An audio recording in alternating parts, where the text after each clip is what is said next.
stick around for my review of the SOG Flash 1.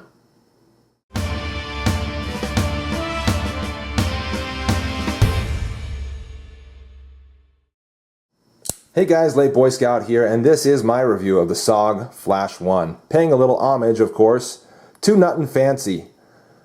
Obviously because this is the first knife that he reviewed here on YouTube. And, well, he still pretty much reveres it. Last time I checked, last time I watched a Nuttin' Fancy knife video, still kind of references this knife. Now, a lot of you guys know about this knife because of that video, and it has kind of jumped in popularity. And in price, I don't think in price, but in popularity for sure, because of reviews like that one by Nuttin' Fancy. So, I need to finally give my take on this knife, and I don't know, just kind of let you guys know what I think about it, because frankly, it's probably not going to be the same as so many other people think about this knife. Why? Why don't I feel the same?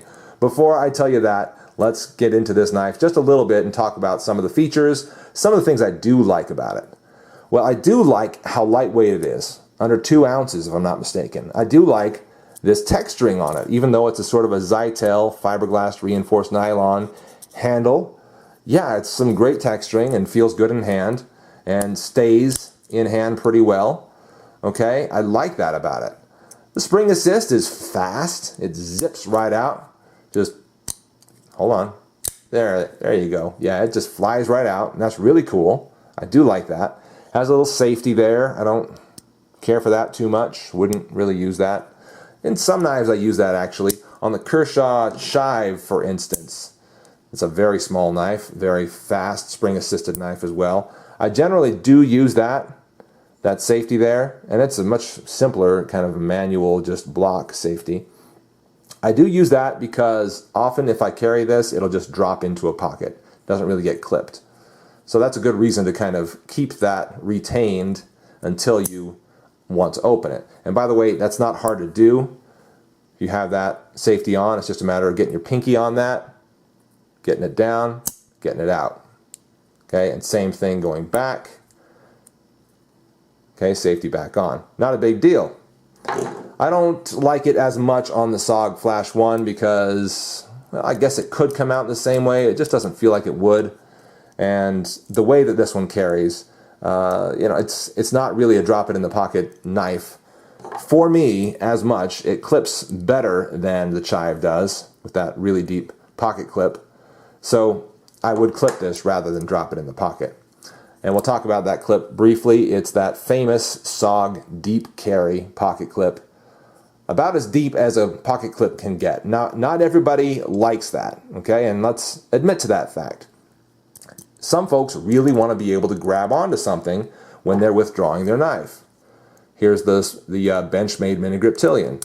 I have the option to grab onto a little something and pull that knife out of my pocket.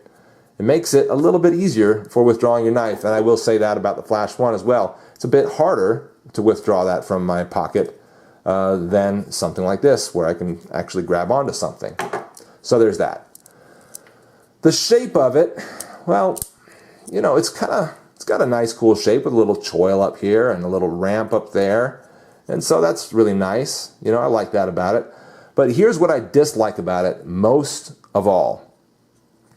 The way that this is molded, okay? We've got what looks like a sort of double finger groove here, finger indentation here.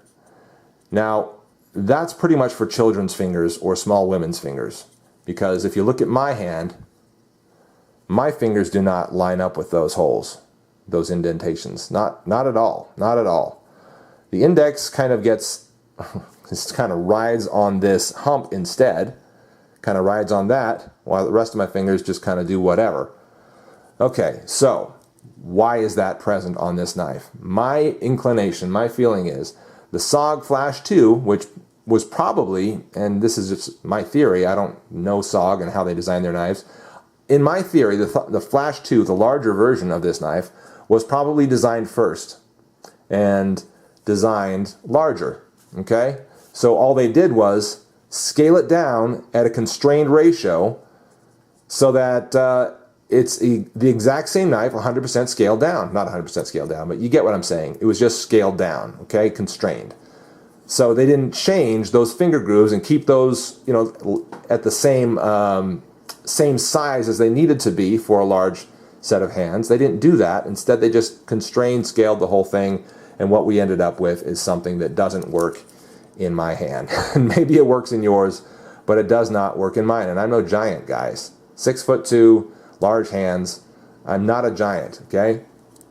Yeah, so I don't know. It just doesn't work in my hands at all. And that's the main reason I dislike the SOG Flash 1.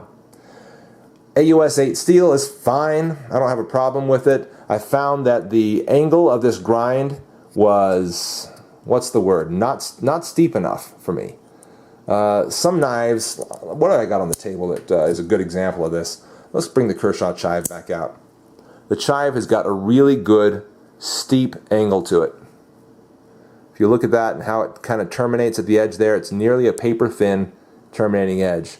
Okay, what that means is it's going to be very easy to sharpen that, because whatever angle you choose, you can still just go, like on your Spyderco Sharp Maker, for instance, which is, if you're not familiar with it, it's kind of a V-angled thing, and the knife kind of goes down like this and gets sharpened on that rod. Okay, if you use a knife like this with a good initial angle on it, it's going to be very easy to get a good angle as you're sharpening that on your Sharp Maker or some similar kind of device.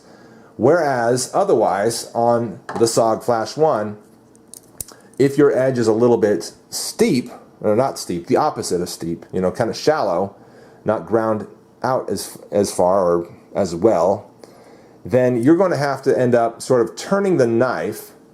You know, if this is your angle and you're sharpening down like this, you can't bring it straight down. You're going to have to turn the knife a little bit to get the right angle as you sharpen that.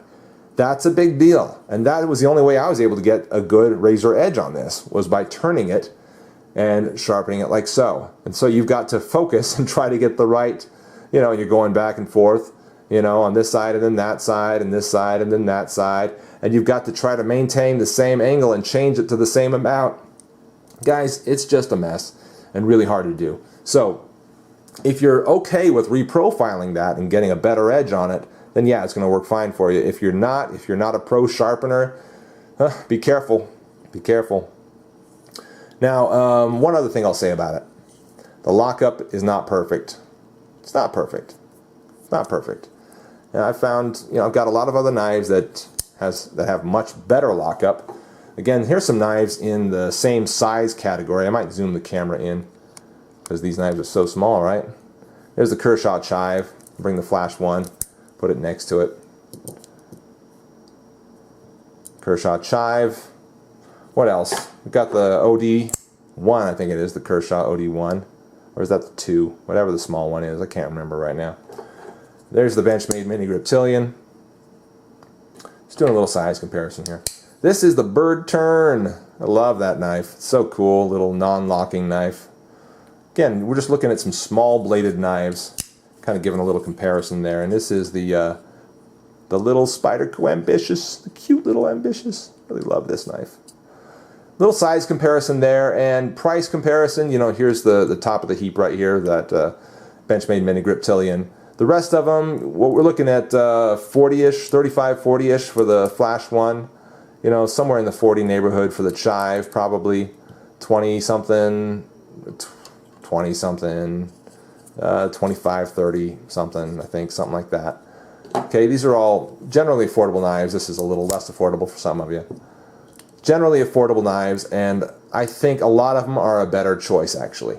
In fact, I'll point out the ones that I think are all better choices. The chive and the OD. The Overdrive. I think either one of those are a better choice than the Flash 1. Even though 2 ounces, here's a little bit heavier than 2 ounces, maybe 2-point-something ounces, not much more, you know. Fantastic spring assist. I don't like the clip on it as much, but I consider it more of a drop in the pocket kind of knife. This one, it's adequately deep pocket clip for me, and super fast with no spring assist. That's so cool. Love that little OD. Really cool little blade. And it's a Zytel type handle, just like the Flash 1. much cheaper. Here's something else that kind of bugs me that may not be present on every Flash 1. Perhaps I have a bad one, I'm not sure. That's this right here. Why does that do that? I don't know why that does that. And it's even worse here. Yeah. I don't know why it does that. I don't know. Maybe I need to send it back to SOG and get that little bit fixed. Maybe I'll like it a little better then. Probably not though, again, because those ergonomics. So, if you don't care about getting that sort of a grip on your knife, you don't care about getting your full hand wrapped around it, you don't care about having your fingers in the front, your thumb in the back, maybe you just want to use it like this, you know, kind of this way. And that's how you do all your little everyday cutting tasks. Then it's totally fine. Yeah, no big deal, no big deal. But I'll tell you something else. And I got this in my pocket, so hang on a second. Forgot to take it out before the review. If you're just going to carry a tiny little knife like that, and you know, a small blade is all the capabilities you need, why not just carry yourself a little Leatherman squirt instead? Right? If this is all you need, you're never going to use it for anything but utility. A knife this size, scale down a little bit more, have a lot more utility, a lot more capability, right? A tiny little pocket Leatherman, it's got way more capability than a small knife.